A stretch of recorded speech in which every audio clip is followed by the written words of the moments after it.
लाशारी बलूचिस्तान, सिंध और पंजाब के इलाकों में बलूच कबीले का एक नाम है। बलोच रवायत के मुताबिक मीर जलाल खान के दूसरे बेटे का नाम लाशार था और रिंद की तरह ये सिपा सालार था।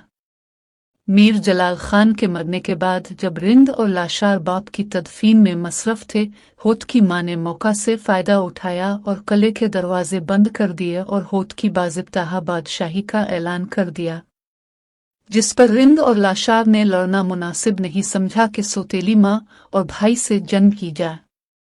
इसके बाद लाशार ने ईरानी बलूचिस्तान और कंधार का रुख किया। उनकी औलाद फली फूली। जब इन इलाकों में खुश्क साली फैली तो उन्होंने कलात का रुख किया और मीर शाह की सरबराही में कलात को फतह किया और सूबी आए। यहाँ उन्होंने जाम निंदा की शक्त देकर अपनी हुकूमत कायम की। कहा जाता है मीर शाह के साथ 84,000 का लश्कर था। मीर शाह की हुकूमत सूबी में तकरीबन 30 साल रही और मीर शाह के लड़के मीर चाकर के दौर में रिंदों और लाशारोहे के दरमियान जंग छिड़ गई, जिसके बाद रिंद और लाशार सूबी की तरफ नकल मकानी कर गए। काबिल जिक्र बात यह है लाशारी मगरबी बलूचिस्तान में बिल्कुल नहीं पाए जाते हैं। मशरकी बलूचिस्तान में गिंधावा के मकाम पर मक्सी कबीला की सूरत में मिलते हैं। कुछ तादाद उनकी सिंध मलती है और पंजाब में उनकी काफ़ी तादाद सराइकी इलाका में आबाद है। उनका पहले पेशा बुश्तरबानी था और ये सामान की ऊँटों के जरिया नकलो हरकत करते थे। अब ज़राअत और दूसरे पेशों में भी आ गए हैं।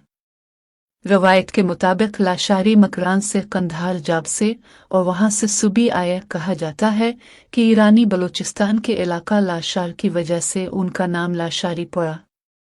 अगर उससे मान लिया जाए तो मीर जलाल के लड़के की नफ़ी होती है।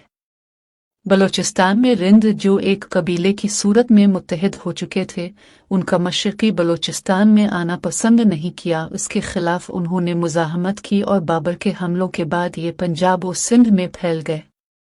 इनकी तादाद बहुत ज़्यादा नहीं थी, इसलिए ये मुंतशिर हो गए।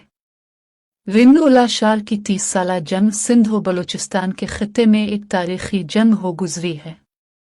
इस जंग का ज़माना 15वीं सदी से लेकर 16वीं सदी ईस्वी है। ये जंग बलूचिस्तान के इलाके सेवी या सीबी से शुरू हुई और उसका खात्मा इस पहाड़ी सिलसिले में हुआ जिसे चचनामा में करदू का पहाड़ कहा गया है, यानी दरियाए सिंध के मगरबी हिस्से का पहाड़ी सिलसिला। इस खत्ते में बलोचों के दो ताकतवर कबाइल के दरमियान एक तवील जंग लड़ी गई। रवायत के मुताबिक यह जंग बीबी गोहर नामी एक मालदार औरत के ऊँटों पर शुरू हुई।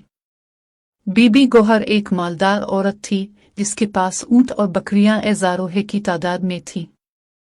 लाशारी भी हिजरत करके दुनिया के बहुत से ममालिक खुसूसन जनूबी एशिया और दुनिया के दीगर मकामात पर आबाद हुए हैं।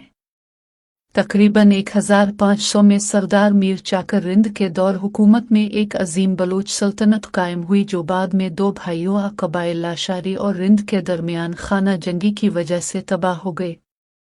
सरदार मीर गोहराम खान लाशारी और सरदार मीर चाकर खान रिंद बलूच खाना जंगी के दौरान अपने कबाइल के दो बहादुर रहनुमा थे।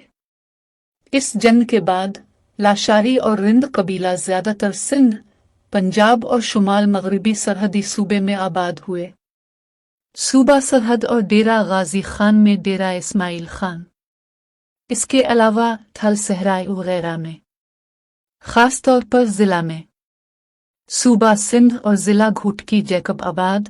हमारे चीफ सरदार जनाब धनी बख्श लाशारी अब जैकब आबाद सूबी में मुकीम हैं। तारीख की पुरानी किताबों के मुताबिक लाशारी कबीला जिलानी सैयद के साथ इराक से सिंध और बलूचिस्तान की तरफ हिजरत कर गया था।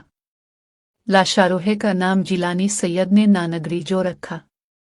अंदरून सिंध में नानगरीजो कबीला बासर है। एक और लाशारी कबीला जिसके बहुत से कबीले हैं जिनका जिक्र बाद में किया जाएगा। इन कबाइल ने दूसरे बलोच कबाइल के साथ आपस में शादियां भी की हैं। उनके बड़े हुए ख़ानदान फैसलाबाद शहर और ज़िला में नीगरानवाला के इलाकों और ज़िला मियाँवाली के भुचरा और पाई खेल के इलाकों में आबाद हैं।